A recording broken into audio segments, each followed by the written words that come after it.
Hi friends, జై శ్రీకృష్ణ. జ్ఞానాత్ ఏవ కైవల్యం, మోక్షాన్ని పొందే ఏకైక మార్గం జ్ఞానం. ఫ్రెండ్స్, ఏమాత్రం ఆలస్యం చేయకుండా కథా ప్రవాహంలోనికి మనం ప్రయాణిద్దాం. తండ్రి జ్ఞానబోధ చేసిన కొన్ని రోజులకి రమణీకుడికి 9.5 సంవత్సరాలు 10 సంవత్సరాల మధ్య దాకా చేరుకున్నాయి. ఒకానొక రోజు రమణీకుడికి తీవ్రమైనటువంటి విషజ్వరం వచ్చింది. వారం రోజులైనా జ్వరం తగ్గలేదు. ఎన్ని మందులు, ఎన్ని ఔషధాలు, ఎన్ని రకాలుగా ప్రయత్నించినా కూడా జ్వరం తగ్గలేదు. అప్పుడు దరోదిని ఏడుస్తూ తన భర్త దగ్గర, స్వామి, ఏంటి ఇంకా నీ దేవుడు చూడలేదా? మన బిడ్డకు ఎప్పుడు తగ్గుతుంది? ఇదంతా భగవంతుడికి కనిపించడం లేదా? ఇదంతా దేవుడే చేశాడు అంటూ భగవంతుడిని నానా రకాలుగా దుర్భాషలాడుతుంది.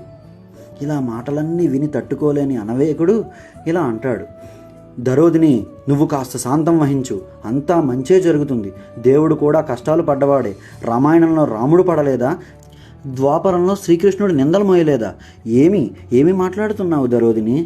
నిత్యం అనునిత్యం మనం కొలిచే దేవుడు కూడా కష్టాలు పడ్డవాడే. కష్టాలు పడని దేవుడు అంటూ లేడు. నాకే ఏంటి కష్టం అంటున్నావు? కష్టం నష్టం జరగని గడపంటూ ఉంటుందా? నువ్వు అన్నట్లు కూడా ఇదంతా దేవుడే చేశాడు అనుకుందాం. మన బిడ్డ జీవితంలో 9.5 సంవత్సరాల ఆనందాన్ని స్వాగతించావు, కానీ ఇప్పుడు 10 రోజుల కష్టాన్ని ఎందుకు స్వాగతించలేకపోతున్నావు? 9.5 సంవత్సరాలు దేవుడిచ్చిన ఆనందాన్ని అదే దేవుడిచ్చిన ఈ 10 రోజుల కష్టం కమ్మేస్తోందా? దరోదిని, ఒక్క మాట చెప్తున్నా, దేవుడిని స్మరించకపోయినా పర్వాలేదు, కానీ విస్మరించకూడదు. ఎందుకంటే ఈ పంచభూతాలను మనం ఎవ్వరూ సృష్టించలేదు, కానీ వాటి వలనే మనం బతుకుతున్నాం. ఇవన్నీ విన్న దరోదిని చింతిస్తూ కొడుకు దగ్గరికి వెళ్ళింది. మరో 2 రోజుల తర్వాత కోలుకున్న తన బిడ్డను చూసి దరోదిని జీవితంలో మరి ఇంకెప్పుడూ కూడా భగవంతుడిని నిందించలేదు, ఇంకా భగవంతుడికి రుణపడి ఉన్నానని చెప్పింది.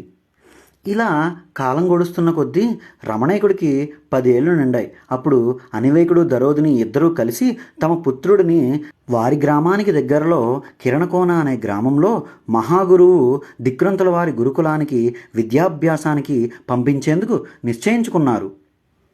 ఆ రోజు ఎలాగా రానే వచ్చింది. ఓ శుభముహూర్తాన విద్యాభ్యాసానికే రమణీకుడు గురువు దిక్రంతుల వారి గురుకులంలో చేరాడు. అతనితో పాటు మరికొందరు విద్యార్థులు కూడా అతనితో పాటు చేరారు. విస్త్రుడు, లోహికుడు, వినర్కుడు, ప్రవశైలుడు, గ్రంథిసైన, అగ్రరూపి, పులోచిత, యుక్తుడు, అభియుక్తుడు, శ్రీకంఠుడు, ఇలా మరికొందరు కూడా ఆ గురుకులంలో చేరారు. ఆశ్రమంలో విద్యార్థులందరికీ విద్యాభ్యాసాలు మొదలయ్యాయి. జై శ్రీకృష్ణ. తర్వాత వీడియోలో గురు శిష్యుల మధ్య ఎలాంటి సంభాషణ జరిగింది అనే దాని మీద మాట్లాడుకుందాం. వీడియో నచ్చితే లైక్ చేయండి, షేర్ చేయండి, ఫాలో చేయండి, సబ్స్క్రైబ్ చేయండి. అలాగే మార్పులు చేర్పులు కావాలనుకుంటే కామెంట్ చేయండి.